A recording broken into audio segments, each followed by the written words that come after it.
정월 말씀 사경에 주일 설교 4번, 수요 설교 4번, 8번에 우리가 말씀을 듣고 있는 중입니다. 특별히 수요일 설교 4번은 찬양으로 희망하라 하는 제목으로 출애굽기 14장과 15장을 우리가 묵상할 것입니다. 오늘 설교의 성경 본문 말씀 제가 봉독하겠습니다. 구약 성경 출애굽기 14장 1절부터 9절까지입니다. 거룩하신 하나님의 말씀입니다. 여호와께서 모세에게 말씀하여 이르시되 이스라엘 자손에게 명령하여 돌이켜 바다와 믹돌 사이에 비하히로답 곧 바알스본 맞은편 바닷가에 장막을 치게 하라. 바로가 이스라엘 자손에 대하여 말하기를 그들이 그 땅에서 멀리 떠나 광야에 갇힌 바 되었다 하리라. 내가 바로의 마음을 완악하게 한즉 바로가 그들의 뒤를 따르리니 내가 그와 그의 온 군대로 말미암아 영광을 얻어 애굽 사람들이 나를 여호와인 줄 알게 하리라 하시매 무리가 그대로 행하니라. 그 백성이 도망한 사실이 애굽 왕에게 알려지매 바로와 그의 신하들이 그 백성에 대하여 마음이 변하여 이르되 우리가 어찌 이같이 하여 이스라엘을 우리를 섬김에서 놓아 보내었는가 하고 바로가 곧 그의 병거를 갖추고 그의 백성을 데리고 갈새 선발된 병거 600대와 애굽의 모든 병거를 동원하니 지휘관들이 다 거느렸더라. 여호와께서 애굽 왕 바로의 마음을 완악하게 하셨으므로 그가 이스라엘 자손의 뒤를 따르니 이스라엘 자손이 담대히 나갔음이라.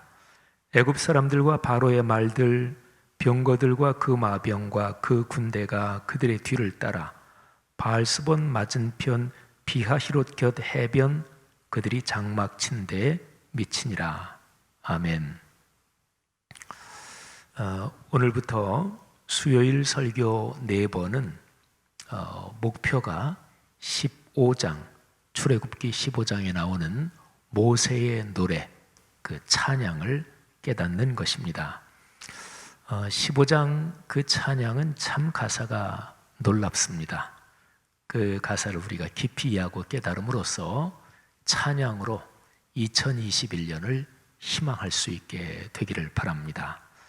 출애굽기는 1장부터 15장까지가 한 덩어리입니다. 그런데 15개 장의 한 덩어리가 15장에 나오는 모세의 노래, 거기에서 절정에 이르는 거지요. 출애굽기 14장과 15장에 나오는 홍해의 구원 사건, 이 본문을 깊이 이해하려면 단어 하나를 살펴야 합니다. 모략이라는 단어입니다.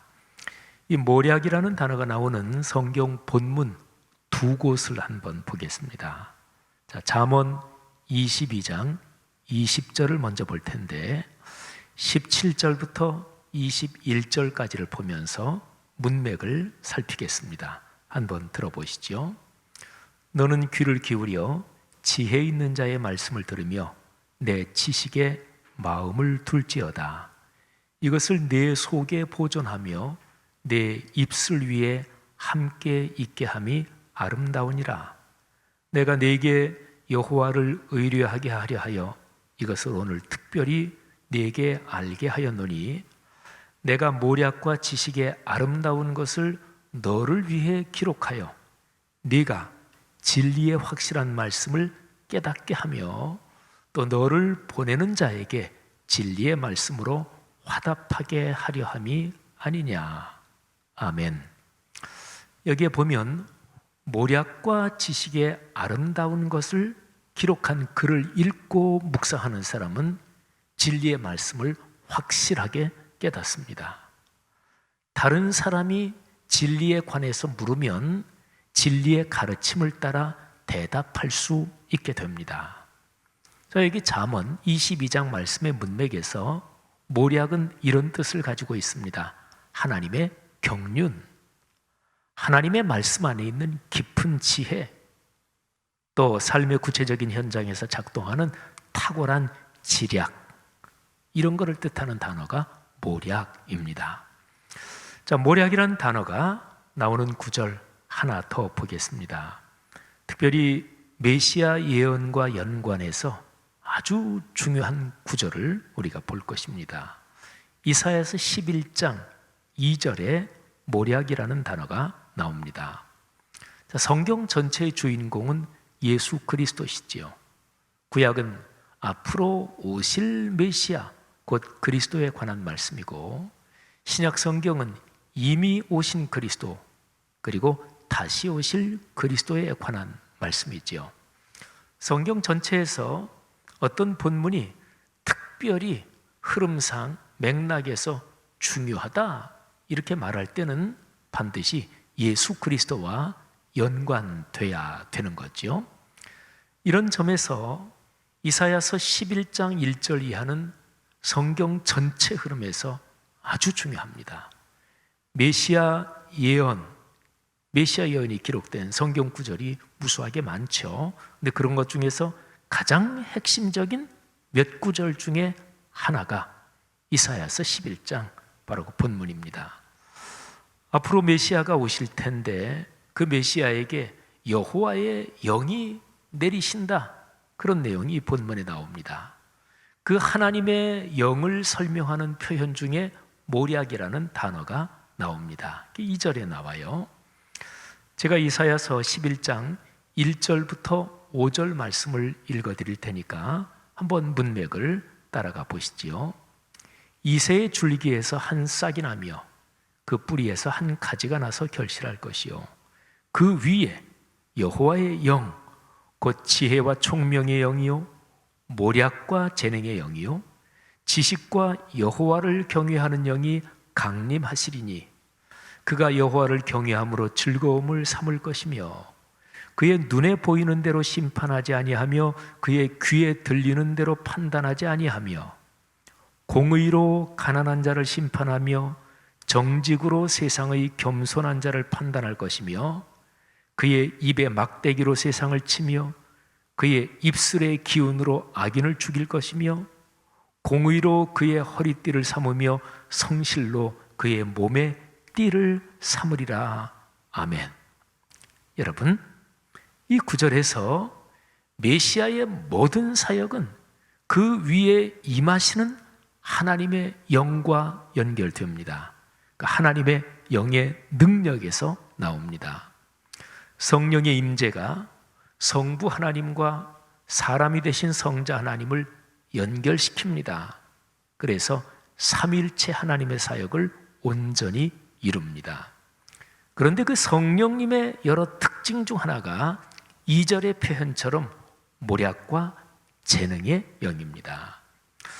여기에서 재능이라고 번역됐는데 원어의 뜻을 살리면 권능이라고 옮기는 것이 더 좋습니다. 그러니까 성령님은 사람이 도무지 다 깨닫지 못하는 모략, 곧 하나님 섭리의 경륜을 작동시키고요, 그러므로서 하나님의 권능, 전지전능하신 하나님의 역사를 드러내십니다.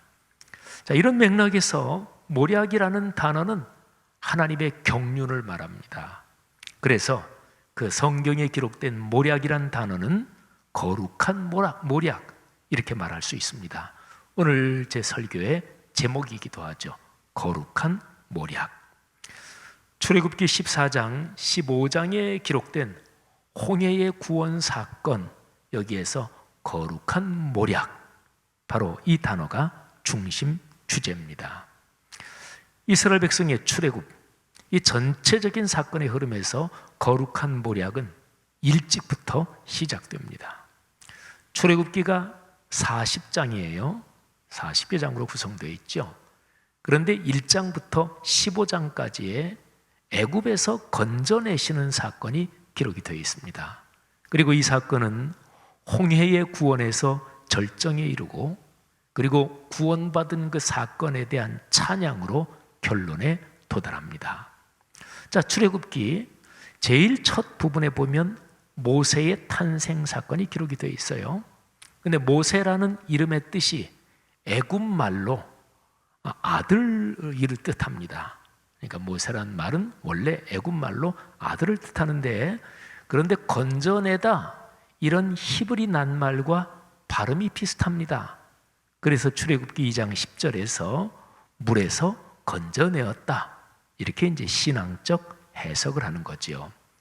그런데 하나님의 거룩한 모략은 길게는 출애굽기 제일 처음 시작할 때 모세가 탄생하는, 사실은 거기서부터 하나님의 거룩한 모략이 시작됩니다.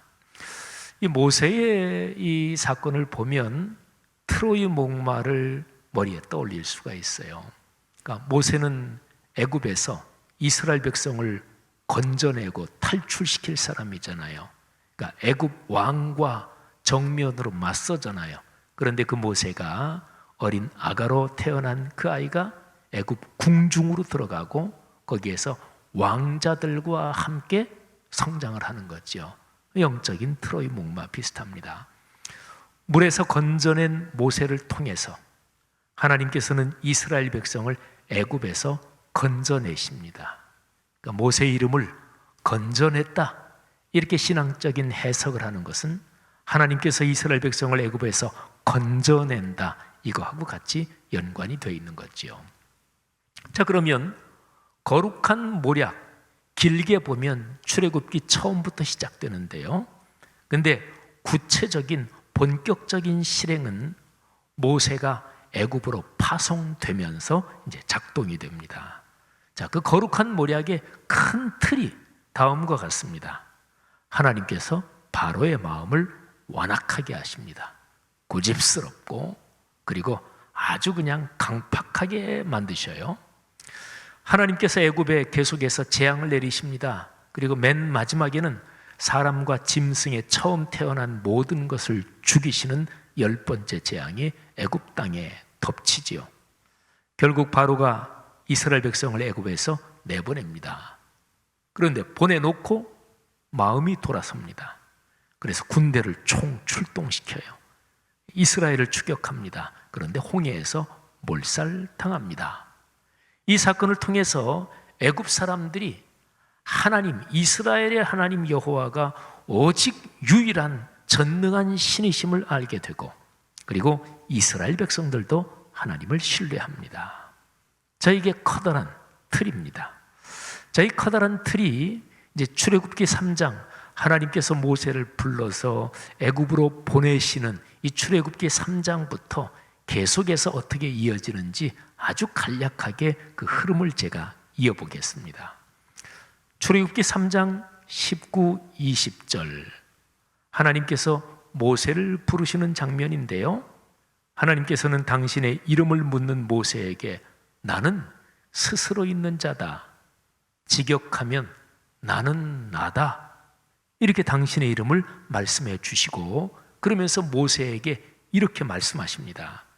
내가 아노니 강한 손으로 치기 전에는 애굽 왕이 너희가 가도록 허락하지 아니하다가 내가 내 손을 들어 애굽 중에 여러 가지 이적으로 그 나라를 친 후에야 그가 너희를 보내리라. 아멘. 거룩한 모략의 뼈대가 여기 나오잖아요. 4장으로 넘어갈까요?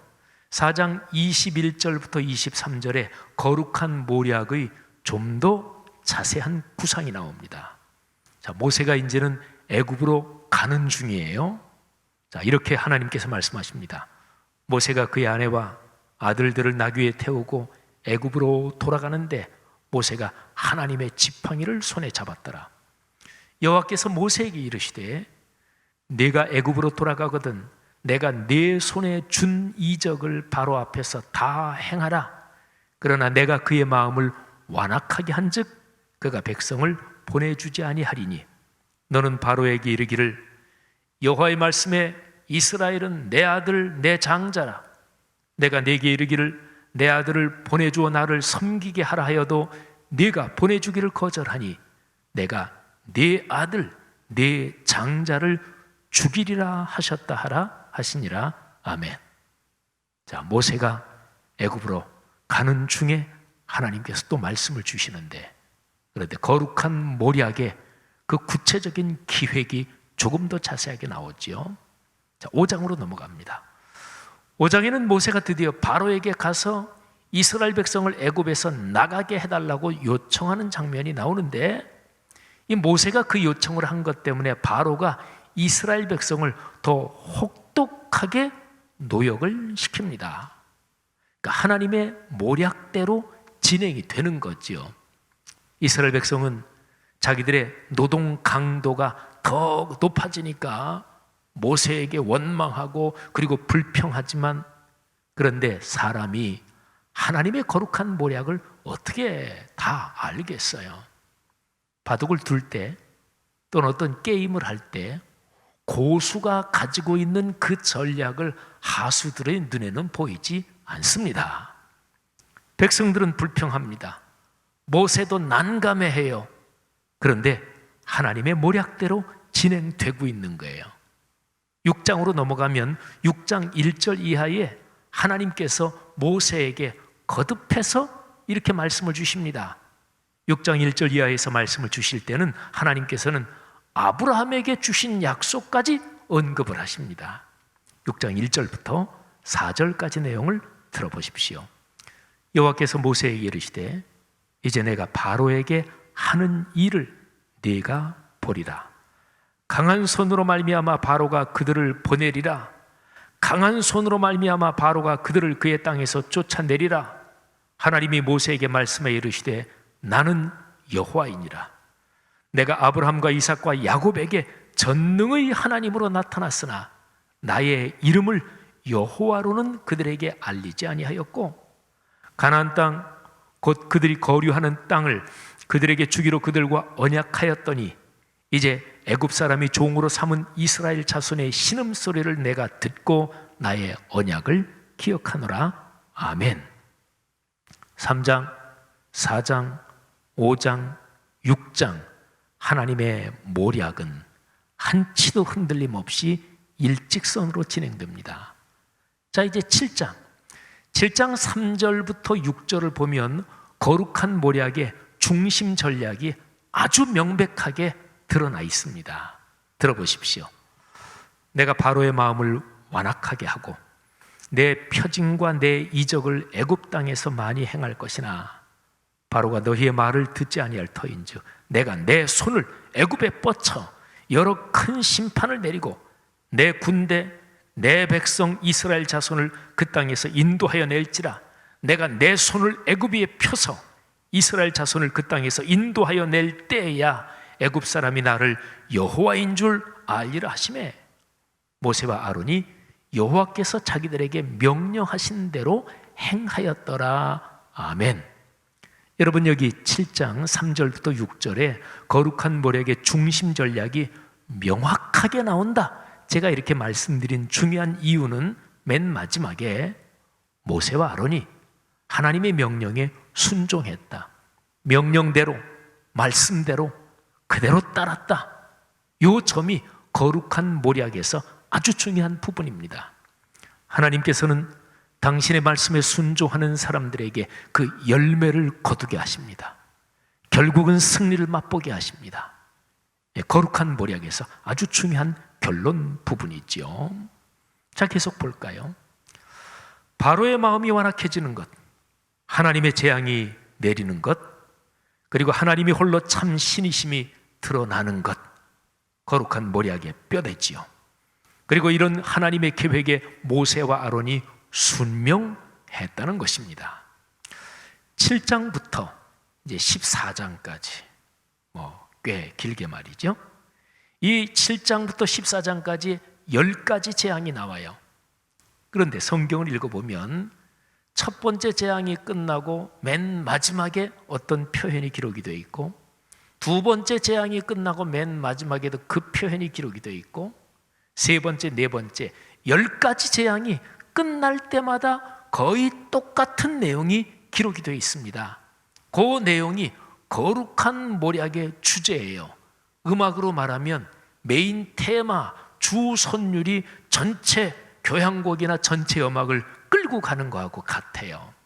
저게 재앙마다 나오는데 하나만 보겠습니다. 9번째 재앙의 마지막 부분에 기록된 구절인데 11장 10절입니다. 모세와 아론이 이 모든 기적을 바로 앞에서 행하였으나 여호와께서 바로의 마음을 완악하게 하셨으므로 그가 이스라엘 자손을 그 나라에서 보내지 아니하였더라. 아멘. 하나님의 거룩한 모략이 정확하게 진행되고 있습니다. 그리고 모세와 아론은 말씀에 순명합니다. 12장 50절을 보십시오. 온 이스라엘 자손이 이와 같이 행하되 여호와께서 모세와 아론에게 명령하신 대로 행하였으며. 아멘. 자, 이제 오늘 설교의 본문을 봅시다. 출애굽기 14장 1절부터 9절입니다. 자, 통상적인 눈으로 보면 오늘 설교의 본문은 이스라엘 백성에게 절망적인 상황입니다.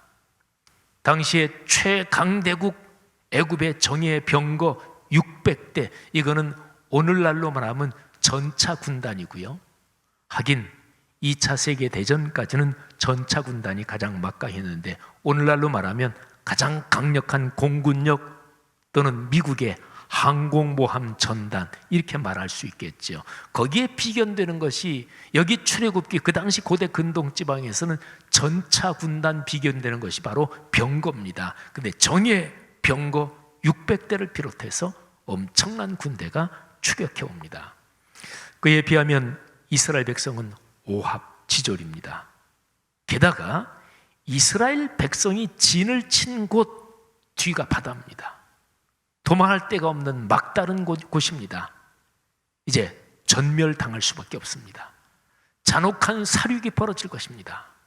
자, 출애굽기 14장 1절부터 10절을 1절부터 4절을 제가 표준 세번역으로 읽을 텐데 잘 보세요. 그리고 특별히 이스라엘 백성이 진을 친 곳, 왜 거기에 진을 치게 되었는지 그 상황을 한번 주의 깊게 들어보십시오. 주께서 모세에게 말씀하셨다. 너는 이스라엘 자손에게 말하여 오던 길로 되돌아가서 믹돌과 바다 사이에 비하시로답 곧 바알스본 맞은 쪽 바닷가에 장막을 치라고 하여라. 그러면 바로는 이스라엘 자손이 막막한 광야에 갇혀 아직 이 땅을 헤매고 있을 것이라고 생각할 것이다. 내가 바로의 고집을 꺾지 않고 그대로 둘 터이니 그가 너희를 뒤쫓아올 것이다. 그러나 나는 바로와 그 군대를 물리침으로써 나의 영광을 드러낼 것이니 이집트 사람들이 이것을 보고서 내가 주님임을 알게 될 것이다. 이스라엘 자손은 모세가 시키는 대로 하였다. 아멘. 여러분, 이해하셨나요? 지금 이스라엘 백성이 진을 친 곳은 하나님께서 정해 주셨습니다. 진행하던 길을 돌이키게 해서 하나님께서 일부러 막다른 곳에 몰아넣은 것입니다. 하나님께서 몰아넣으셨어요. 그런데 이것이 거룩한 모략에서 가장 감격스러운 반전의 장치였습니다. 인간적인 판단으로 보면 이제 곧 비참한 사륙이 시작될 상황입니다. 그러나 하나님의 거룩한 모략으로 보면 이제 곧 감격스러운 구원의 장면이 펼쳐질 것입니다. 벅찬 감격을 어찌할 바 모르고 하나님께 올리는 찬양이 가득할 것입니다. 이로써 하나님의 영광이 드러나고 애굽 사람들뿐 아니라 이스라엘 사람들까지 하나님 그분만이 홀로 참 신이라는 것이 명확하게 그들에게 증거될 것입니다. 이 사건에 연관된 사람들뿐 아니라 이스라엘의 후손 대대로 그리고 인류 역사가 지속되는 한 계속해서 홍해의 구원 위대한 사건이 계속해서 전해질 것입니다. 사랑하신 여러분, 우리 삶의 상황을 봅시다. 막다른 길에 갇힌 것처럼 힘든 분들이 요즘 아마 더 많으실 것입니다. 코로나 때문에도 그렇고요. 또 사람 삶이 이런저런 상황에서 막다른 길이다. 더 이상 갈 곳이 없다. 이런 상황이 있죠. 내 삶의 상황이 계속 나빠져 간다고 느끼는 사람들이 있을 것입니다. 2021년 올해도 삶의 굴곡이 아마도 심할 텐데 이것을 어떻게 견뎌야 하나 생각하며 걱정하는 사람들이 적지 않을 것입니다. 그런데 여러분과 우리는 그리스도인입니다. 하나님의 자녀입니다. 하나님께서 우리의 삶을 섭리하십니다. 거룩한 모략으로 출애굽 사건을 이끄신 하나님께서 여러분의 삶에서도 그렇게 일하시고 여러분과 함께 걸어가십니다. 이스라엘 백성은 하나님의 거룩한 모략을 처음부터 청사진을 다 알았던 게 아닙니다. 거룩한 모략을 몰랐습니다. 모세도 믿지 못하고 주저하기도 했습니다. 이스라엘 백성은 어려운 지경에 빠지면 독하게 불평했습니다. 강대한 나라의 신적 권력을 가진 바로는 강력하게 공격하고 그리고 무섭게 추적해봤습니다. 그러나 이 모든 상황에도 불구하고 거룩한 모략은 중단되지 않았습니다. 왜냐하면 그 거룩한 모략에는 하나님의 의지가 담겨 있기 때문에 그렇습니다. 사랑하시는 여러분, 오늘 여러분의 삶에서 진행되고 있는 거룩한 모략이 무엇입니까? 하나님의 거룩한 모략을 신뢰하십시오. 하나님의 섭리 말입니다. 성경 말씀에 담긴 그 섭리를 신뢰하고 큰 용기와 깊은 묵상으로 삶의 길을 걸어가시기를 바랍니다. 하나님의 거룩한 모략을 신뢰하고 그 말씀에 순종하는 사람은 결국은 찬양할 것입니다. 노래할 것입니다. 그 찬양으로 희망을 열어가게 될 것입니다. 눈을 들어 주님께서 열어주시는 올 한 해를 바라보시기를 바랍니다. 하나님께서 여러분을 사랑하십니다. 여러분과 함께 올 1년 내내 걸어가실 것입니다. 이런 큰 신앙을 가지고 승리하는 올 한 해 되시기를 주님의 이름으로 축복합니다.